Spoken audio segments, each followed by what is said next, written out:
नमस्कार साथियों, साप्ताहिक सलाह में आप सभी का हार्दिक स्वागत। साथियों, राष्ट्रीय सोयाबीन अनुसंधान संस्थान द्वारा वर्ष 2014 से लगातार प्रत्येक सप्ताह के सोमवार को सोयाबीन किसानों ने क्या करना चाहिए उस सप्ताह के दौरान इस बाबत साप्ताहिक सलाह लेके आते हैं। तो चलिए शुरू करते हैं। इस सप्ताह में हमें सोयाबीन की फसल में कौन कौन सी कार्य योजना करना चाहिए।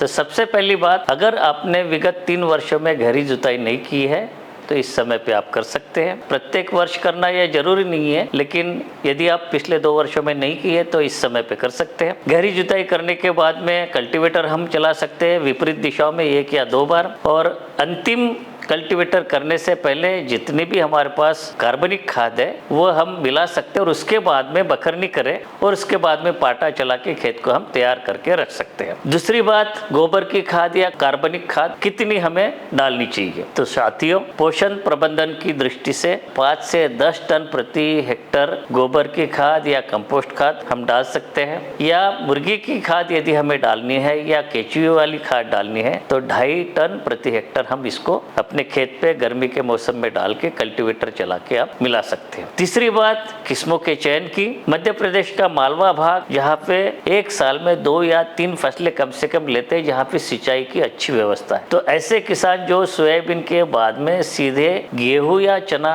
लगाना चाहते, जिनके पास सिंचाई कम है, तो वो मध्यम समय में पकने वाली यानी कि 100 दिन में पकने वाली किस्में आप ले सकते हैं, जिसमें कि JS की 2172, NRC की 142, और जिनके पास अच्छे अधिक और सिंचाई के साधन है जो कि 3 फसलें लेते हैं, तो वो किसान ऐसे करे कि सोयाबीन की कम समय में पकने वाली किस्में जैसे कि NRC 150, JS की 2212, 2216, 2303, 2309 ऐसी किस्में आप लगा सकते हैं। NRC की 165 भी है, तो ये 90 दिन के अंदर तैयार हो जाते हैं। जो भी आपने किस्मों का चयन किया है तो उसकी बीज उपलब्धता आपके पास हो जानी चाहिए। जैसे आप अपने पास का बीज हो तो उसकी गुणवत्ता जांच जरूर कर लेनी चाहिए और ये देखना चाहिए कि 100 दाने में से कितने दाने उगते हैं। यदि 100 में से 70 दाने अंकुरित हो जाते हैं, इसका मतलब 70% अंकुरण है, जो कि बहुत अच्छा है। इससे यदि अंकुरण में कमी आती है तो बीज की मात्रा हमको बढ़ानी पड़ेगी। अब बोनी के लिए कौन सा समय उपयुक्त है? तो साथियों, जून महीने के तीसरे सप्ताह से जुलाई महीने के पहले सप्ताह तक सोयाबीन की बोनी के लिए सबसे उपयुक्त समय होता है। लेकिन एक चीज आप हमेशा ध्यान में रखें, जब भी हम बोए तो ये देखें कि आपके क्षेत्र में कम से कम 100 मिलीमीटर वर्षा मिली हो, जिससे कि हम बोनी करने के बाद में जो उगी हुई फसल को कुछ दिन तक जीवित रख सके। कई बार ये हो जाता है कि हम बोनी कर देते हैं, उसके बाद में सूखे की स्थिति देखनी पड़ती है, तो हमारी उगी हुई फसल भी मर जाती है। बीज का दर क्या हो, कतारों की दूरी क्या हो, गहराई क्या हो और बोनी की पद्धतियां, उसकी चर्चा हम करेंगे। और इस समय पे एक तालिका आप देख रहे हैं। हमने 2 प्रकार की किस्मों की आपसे चर्चा की, कम समय में पकने वाली किस्में और एक मध्यम समय में पकने वाली किस्में। कम समय में पकने वाली किस्में हैं जैसे कि NRC 150, JS की 2303, 2309, 2212, 2216, इसको 30 सेंटीमीटर की दूरी पे हम बो सकते हैं, कतारों की दूरी, और पौधे से पौधे की दूरी 5 से 7 सेंटीमीटर। जबकि 100 दिन में पकने वाली मध्यम समय में पकने वाली किस्में NRC 142, JS 2172, उनको 45 सेंटीमीटर कतारों की दूरी पे बोना चाहिए और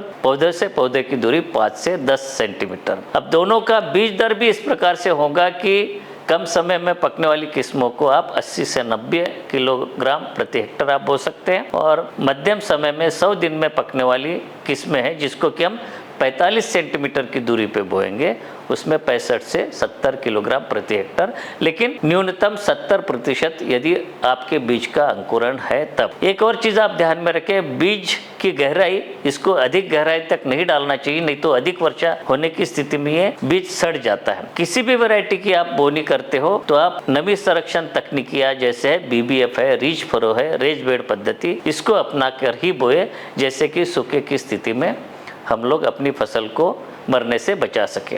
अब साथियों, अब बात करेंगे उर्वरक प्रबंधन यानी पोषण प्रबंधन की।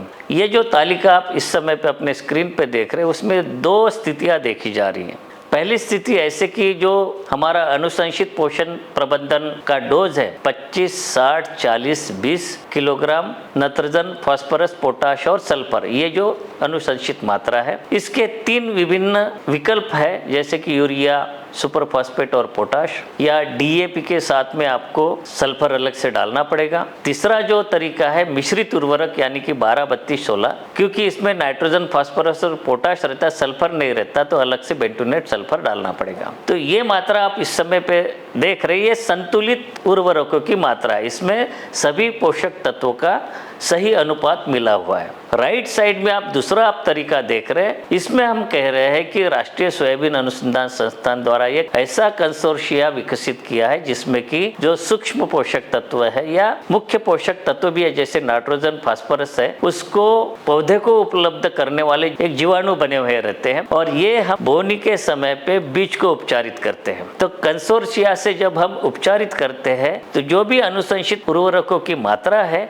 उसमें 25% तक हम कटौती कर सकते हैं। और इस प्रकार से यदि आप लोग करना चाहे तो मेरा आपसे अनुरोध है कि कंसोर्शिया से बीज उपचारित करें और उससे पहले जो बीज उपचार करने की जो परंपरागत विधि है FIR की, जिसमें कि फफूंदनाशक और कीटनाशक से उपचारित करते हैं, और उसके बाद में कंसोर्शिया से बोनी के समय पे यदि हम बीज उपचार करते हैं तो 25% उर्वरकों की मात्रा यहाँ पे कम होगी। साथियों, जैसे मैंने पूर्व में बताया कि फसल में अतिवृष्टि है या सूखे जैसे घटना से हमारी फसल को प्रबंधन करने के लिए नमी संरक्षण की जो जितनी तकनीकियां है BBF या रीच फरो या रेज बेड पद्धति से बोनी करें।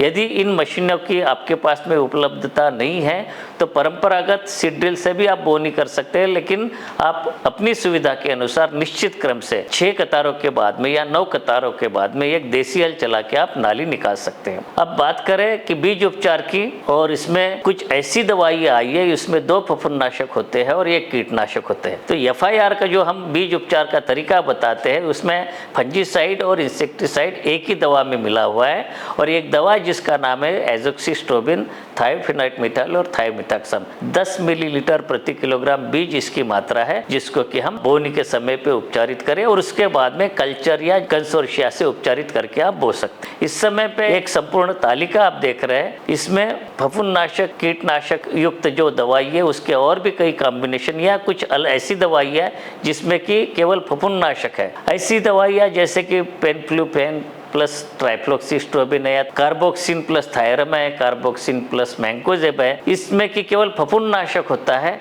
उसके साथ में आपको कीटनाशक अलग से मिलाना पड़ता है, और ये जो है थायोमिथाक्सम या इमिडाक्लोप्रिड। इनसे करने के बाद में जैविक कल्चर से हमें बीज उपचारित करना चाहिए, और राइजोबियम और PSB कल्चर जो कि परंपरागत रूप से आप जानते हैं 5 ग्राम प्रति किलोग्राम बीज के हिसाब से इसको आप फफूंदनाशक, कीटनाशक से उपचारित होने के बाद में बोनी के समय पे उपचारित करें, फिर आप बोनी कर सकते हैं। अब अंतिम बात, इस प्रकार से जब आप बोनी करने के लिए तैयार हो जाए तो खरपतवार नियंत्रण के लिए बाजार में कुछ ऐसी दवाइयाँ है जो कि बोनी के पूर्व भी उपयोग ले सकते हैं या बोनी के तुरंत बाद उपयोग में ले सकते हैं।